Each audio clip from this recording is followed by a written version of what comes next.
Welcome back. Okay, now for those of you who track Milpitas statistics, I have the statistician when it comes to Milpitas real estate here with me, my co-host, or my host today, Debbie Giordano. Debbie, Milpitas, how are things going real estate-wise? You know, good. Very good. I actually had 3 open houses this last weekend. The most traffic through in those open houses I've had maybe in over a year. That's great. Isn't that encouraging? I'm wondering if consumers realize that maybe we are at a bottom. I think that's what they're doing. They fished all year for the bottom, and I've talked to a lot of folks that are saying, well, I think we've got to do something the next month or two. They realize that things are really positioned well. What's out there. Now that prices have fallen. I mean, you know, they have over the Oh, years. they have, so, right. Yeah. Everywhere. Tremendously. Yeah, yeah. Okay, so what do we see on the market here in Milpitas for sale? As far as what? Actives?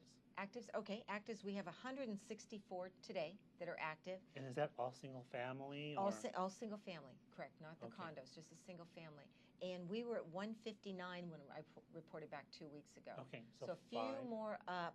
But the pending sales are down for some reason. There's a 52 pending, and it was 64 last time. Okay. But what they've done is they've converted into closed sales. Right. So our closed sales are up for the past 6 months, beginning from yesterday, tracking yesterday back 6 months, and they are up.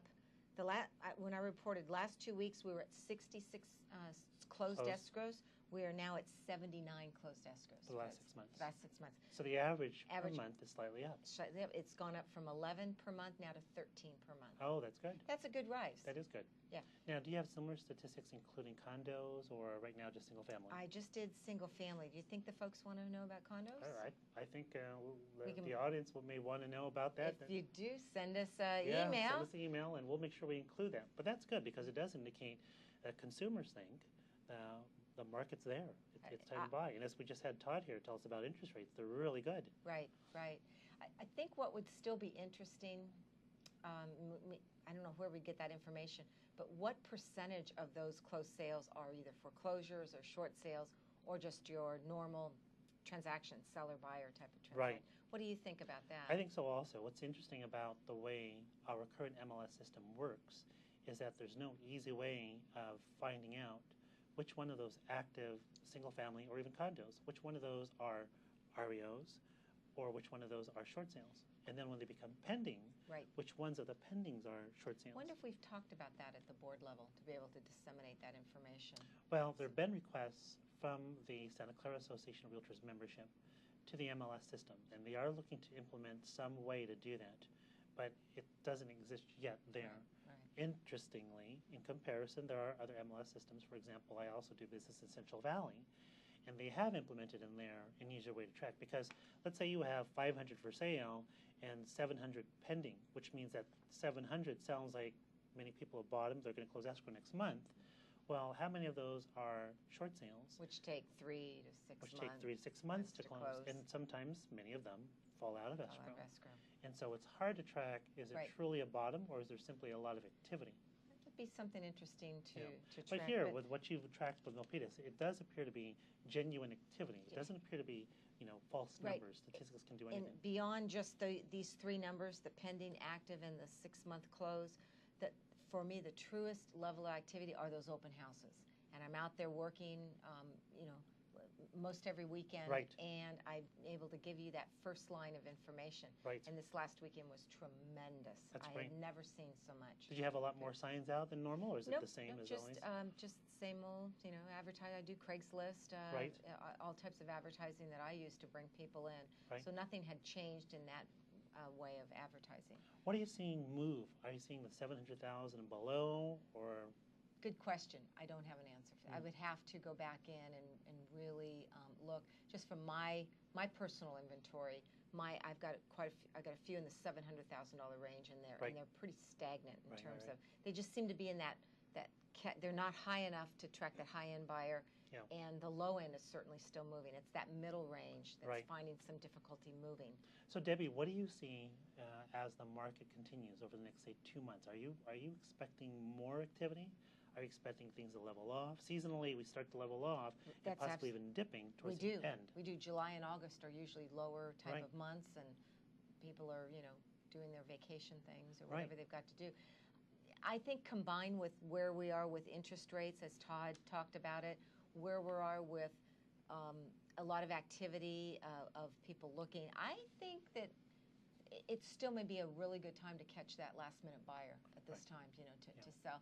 And then I'm hoping, I don't know where you think, do you believe the market's going to escalate or turn around next year, or do we really, can we tell?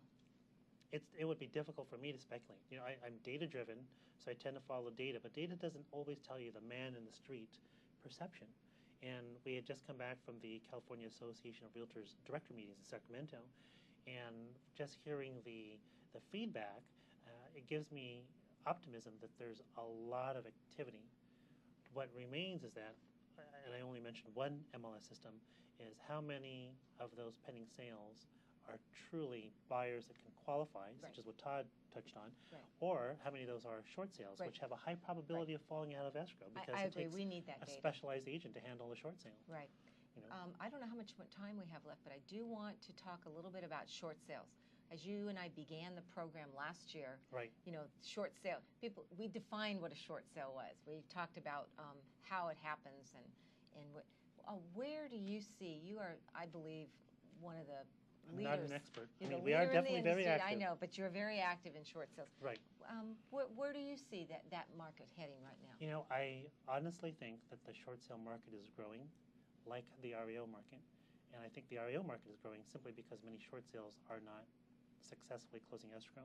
Okay. Why they're not closing escrow might be attributed to many factors. The lenders don't want a deal or they don't want to negotiate. But oftentimes, and my wife and I operate as a team, oftentimes it's because one of the two agents involved doesn't know what to expect in a short sale. Short sales have certain advantages. One of them is you can get a great home at a very good price, because a short sale is when the current owner owes more than the home is worth. So the only way to close escrow is by getting the lenders to accept the loss. Now that's the simple way of describing it, but there's a lot that goes on between the letters and the lines there. And you do need two really good agents on that. Not only the agent that's processing the short sale, but the agent who brings the buyer needs to counsel their client to let them know that's why this is such a good price, is because it will take a time to get an answer. Well, things change in our industry. I just spoke to a short sale negotiator last week. Her business came to be just because of that process. She is now the middle person talking between the bank and when the sale takes place and the purchase contract is initiated, she'll take the offer and then negotiate with the bank to close the transaction. Right, and it's many of those companies are and actually, I think that business makes sense. Oh, it does.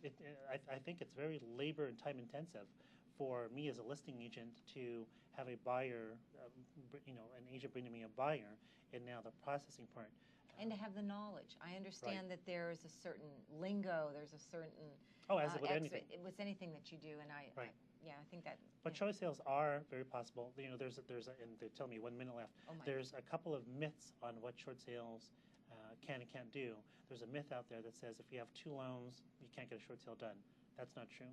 There's a myth out there that says, if the amount owed and the amount that the property's worth is below 20%, that it can't be completed. That's not true. One of the things that I've heard of short sales closing in as short as 3 weeks. I have yet to see it. Wow, that would be amazing. 3 weeks is shorter than what a property would be when it's not a short sale.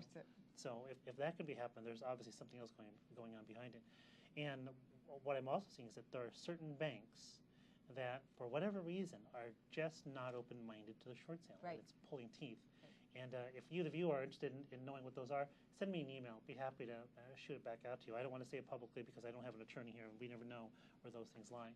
So they're flagging me. So darn, we're running this out of went time. too fast. It is. It is.